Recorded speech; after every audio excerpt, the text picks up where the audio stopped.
true story. It happened to a friend of mine, Alice, a computer science major just like me. Oh, some people thought she was a geek because she created her own software program, the Maximum Efficiency Life Organizer, or MELO for short. You see, Alice didn't believe in leaving anything to chance, and MELO kept her life perfectly organized. There was only one thing Alice couldn't control, how she felt around Gord, Mr. Big Man on campus, Mr. I'm so good looking. Every time Alice saw Gord, she would get this nervous rumbling in the pit of her stomach. But Alice decided that with the help of MELO, Gord would be hers. Phase 1, setting up the date. In exchange for designing a spreadsheet, a mutual friend set them up on a blind date. Check. Phase 2, the makeover. Alice scoured the web for the latest fashion trends, scanned in a picture of herself, and superimposed the right hairstyle, makeup, clothes, and accessories. Check. Phase 3, common interests. Alice boned up on fascinating subjects of earth-shattering proportions. Check. Finally came the day of the date. If Alice was to be ready for Gord by 8 p.m. that evening, she'd have to adhere to every second of MELO's schedule.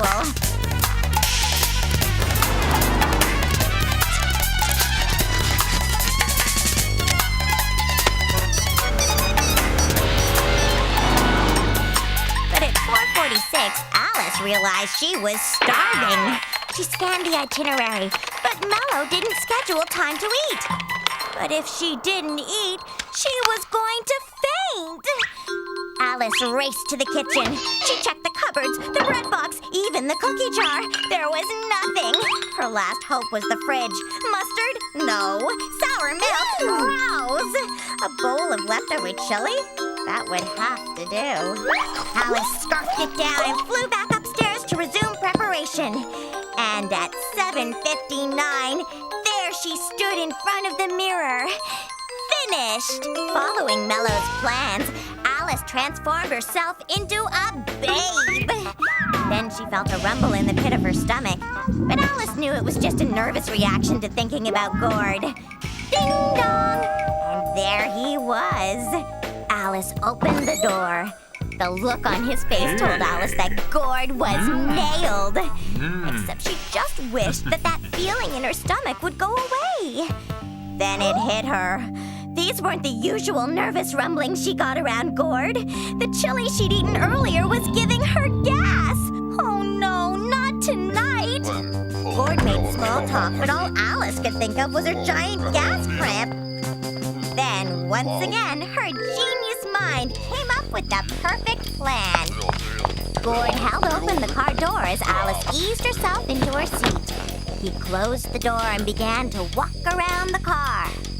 Quickly, she rolled down the window, let her rip, and fanned the rank fumes into the cool night air. Mission accomplished. Gord got in. He smiled and asked, Alice, have you met Ron and Donna? Alice turned and looked into a pair of horrified faces gasping for air in the back seat. Hey, it's a true story.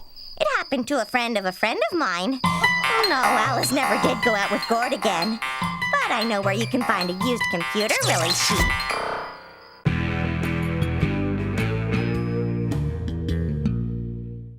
This is a true story. It happened to a friend of mine. Scotty was 14 at the time. Nice guy, good grades, but he was shy around girls. I mean, not just a little tongue-tied. If a girl even came near, the part of his brain that controlled his speech would suddenly spaz up and he'd be babbling baby talk. And what's worse, he'd just moved and started at our school where he knew no one at all. Now there was this one girl he really had his eye on, Sarah. Really smart and really cute. She was in a couple of his classes, and she used the same crosswalk at 5th Street as him every morning on her way to school. She'd smile at Scotty and say hello, but Scotty, the best he could manage was some kind of gurgling sound. And every morning, he'd practice what he was going to say to Sarah in the bathroom mirror. But at school, his tongue would tangle up in his mouth as soon as Sarah got within 10 feet of him. So one morning, Scotty went to the crosswalk, all revved up to ask Sarah to the school dance. He spotted her. She spotted him. She smiled and said, "Hello." He tripped over his own tongue. She just shrugged and walked away. Scotty stood there, banging his head against a mailbox. Then, from out of nowhere, this girl about the same age as Sarah strolled up to him and said, "Hi, I'm Jennifer." And it must have been a miracle, but Scotty's tongue untied itself and he said, "Hi, I'm Scotty." She said, "I couldn't help notice you banging your head against that mailbox. Anything wrong?" Scotty told her, "No, not really." And they start to walk along, talking about stuff. Nothing major, just things like the weather or that new song on the radio. And Scotty started to relax. Soon he was talking to her as if she was one of his basketball buddies. He'd suddenly realized girls weren't scary after all. It seemed like no time had passed at all when they arrived at school. Jennifer said that she'd really enjoyed talking with him, but she didn't go to this school anymore.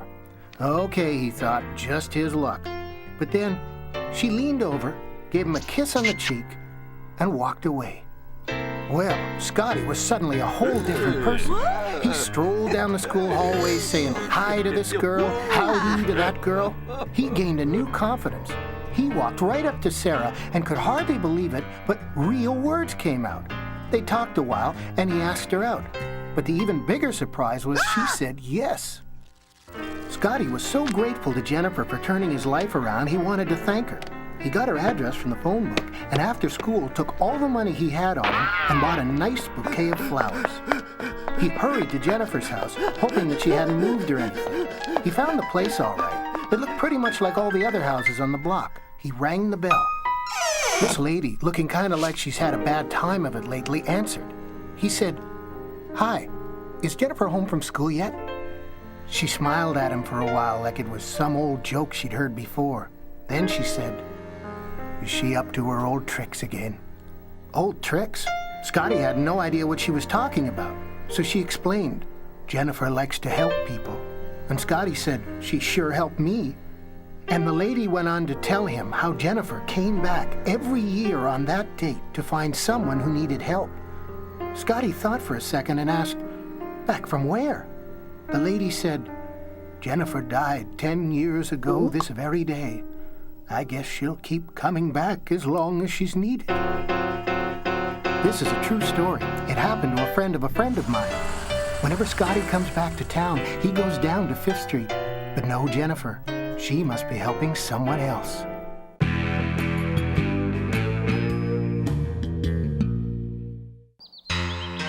This is a true story. It happened to a friend of mine. Well, not a friend so much as a student in my gym class. A geeky little weenie named Danny.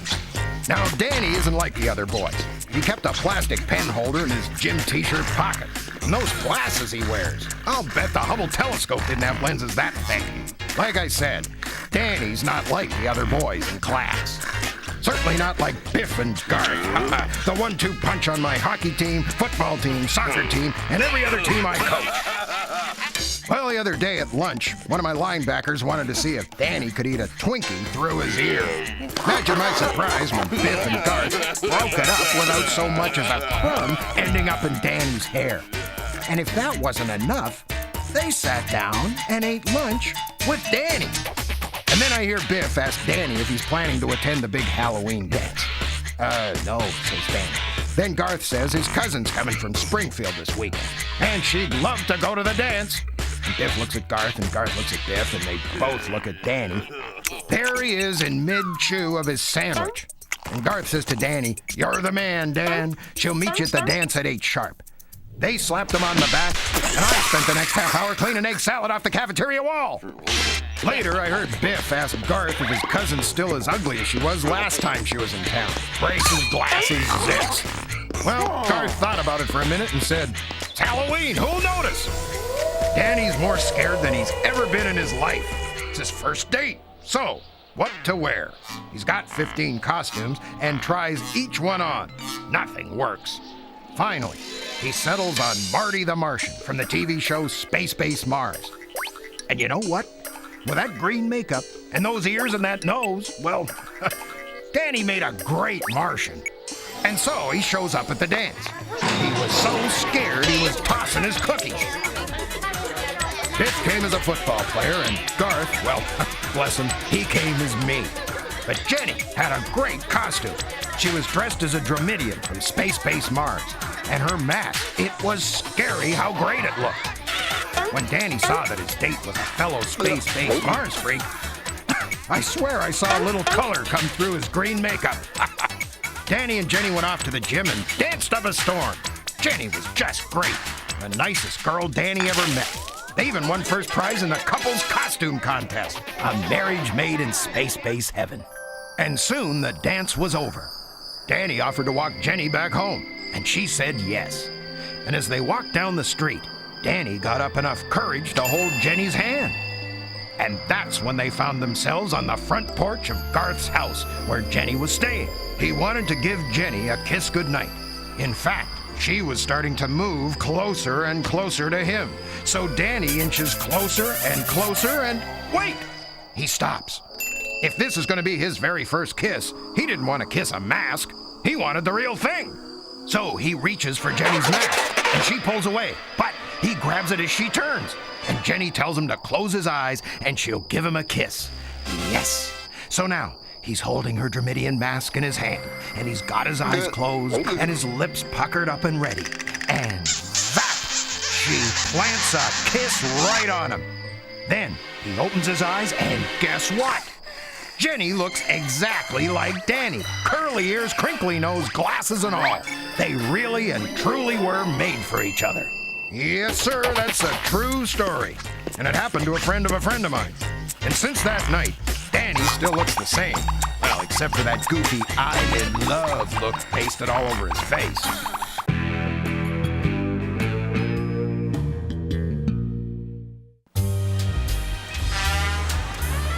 This is a true story. It happened to a friend of mine.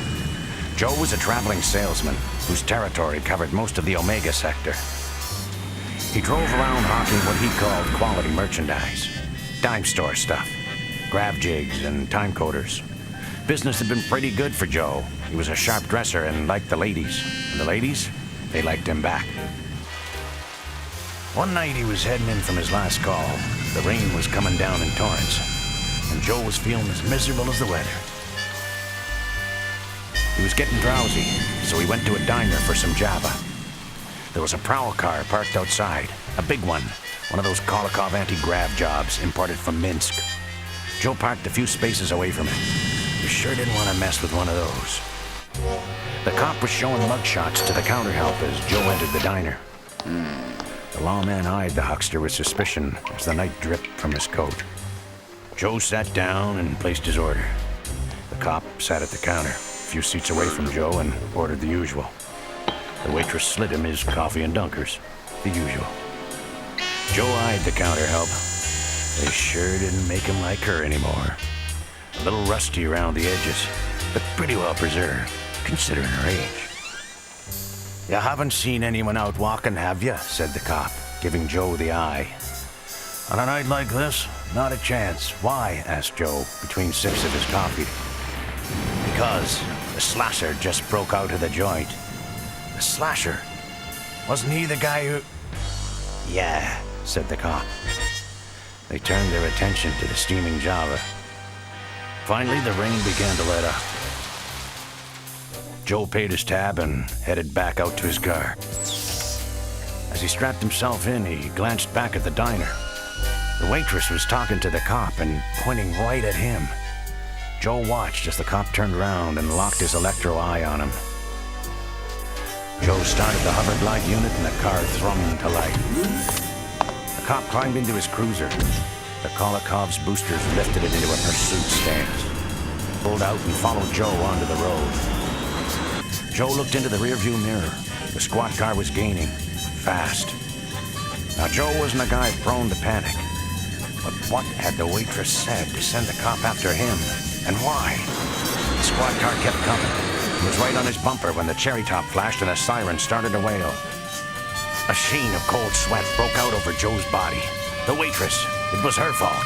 You can never trust a robo, especially a robo dame. He'd been framed. Joe eased off the gas and pulled over. He lowered the window and waited, soaking in his cold sweat as the cop walked up to the car. What did she tell him? The policeman told him to get out of the car. But, officer, listen, stammered Joe. No! Joe got out of the sedan. The cop looked him over, then reached for his neuroblocker. Joe froze, eyes wide open. Those things can really hurt a guy. The cop shoved Joe and leapt inside. There were the sounds of a scuffle, then a flash of purple light, and a body hit the ground, twitching. The body of the guy who had been hiding in Joe's back seat. An escaped madman, the slasher. He'd been waiting for Joe. Hey, it's a true story. Happened to a friend of mine.